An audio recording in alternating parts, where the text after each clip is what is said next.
እንቁላል እንዳያልቅብሽ ምን ማድረግ እንዳለብሽ ወይም ደግሞ እንቁላልሽን መጠበቅ እንዴት እንደምትችይ እነግርሻለሁ። የመጀመሪያው እንግዲህ እንቁላል በተለይ ያለቀ የምንለው ከ40 ዓመት በታች ሲሆን ፕሪማቹር ኦቫሪያን ኢንሰፊሽንሲ ወይም ፌለር እንለዋለን። ቶሎ እንዳይመጣ ግን የተወሰነ የሚረዳ ከሆነ የተወሰኑ ነገሮች ልንገራችሁ። የመጀመሪያው እንግዲህ ኢንቫይሮንመንት ፋክተር ወይ ደግሞ አካባቢ ሁኔታ ነው። ይህ የአካባቢ ሁኔታ በተለይ ኬሚካል የበዛበት አካባቢ ለምሳሌ ፔስቲሳይድ፣ አረም፣ ሽታ ያለበት የቀለም ፋብሪካ ሆኖ ሽታ በጣም ያለበት አካባቢ የእንቁላል መቀነስ ሊያመጣ የሚችልበት ሁኔታ ይኖራል። ከኬሚካል ውስጥ ደግሞ እነዚህ ሲጋራ ማጨስ ብቻ ላይሆን ይችላል።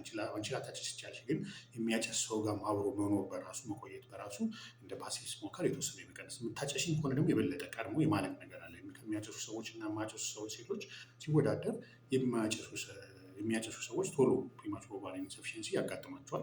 ስለዚህ ስሞኪንግ የተከለከለ እንቁላል የመጨረስ ሁኔታ ይኖራል ማለት ነው። የገጠሙኝ አሉ የሚያጨስ ጋር አብረው እየኖሩ አንዳንድ እንቁላል መቀነስ የገጠማቸው ሰዎች አሉ። በማጨስም ላይ ያሉ የገጠሙ ሰዎች አሉ። ሌላው ደግሞ የሄልዝ ላይፍ ጤናኛ ላይፍ ሁኔታ ነው። እነዚህ ጤነኛ ላይፍ ማለት ኤክሰርሳይዝ ለምሳሌ መስራት በጣም ጥሩ ነው። በጣም ኤክሰርሳይዝ ከባድ ኤክሰርሳይዝ በራሱ ችግር ይፈጥራል።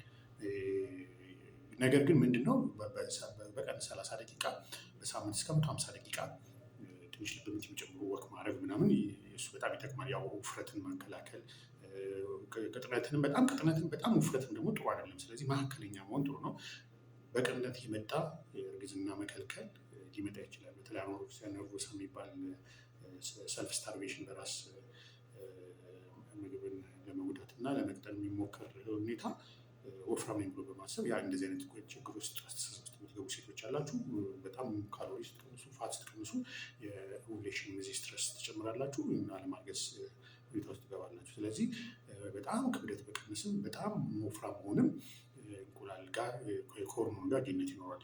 አትክልት ፍራፍሬ ማብዛት በጣም ጥሩ ነገር ነው። በቃ አትክልትና ፍራፍሬ በጣም አንቲኦክሲዳንት ውስጡ አንቲኦክሲዳንቶች አሉ። እንግዲህ አንቲኦክሲዳንቶች ሴል ዴዝ እንዳይፋጠን ምናምን የሚያደርጉ አሉ። ስለዚህ እነዛ በተወሰነ መልኩ የተወሰነ እርዳታ ሊኖር ይችላል። በተለይ ደግሞ ከእንቁላል መቀነስ ጋር ቫይታሚን ዲ፣ ካልሲየም ምናምን እንዲቀንስ ስለሚችል እነሱን ምግቦችን መመገብ ይቻላል።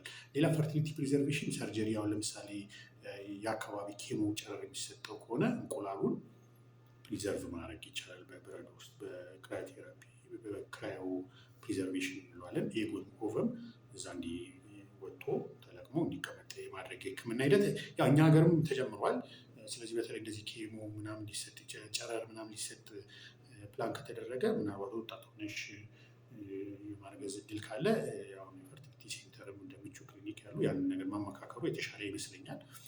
እሱን ፕሪዘርቭ ማድረግ ይቻላል። አንዳንድ ሀገርም ቲሹ ፕሪዘርቬሽን ሁላ ሊሰራ ይችላል። ግን አትሊስት በኛ ሀገር ኦሳይት ክራዮ ፕሪዘርቬሽን ተጀምሯል። ስለዚህ የካንሰር ኦፕሬሽን የምታደርጉ ኬሞቴራፒ እነሱን መመካከር ይቻላል።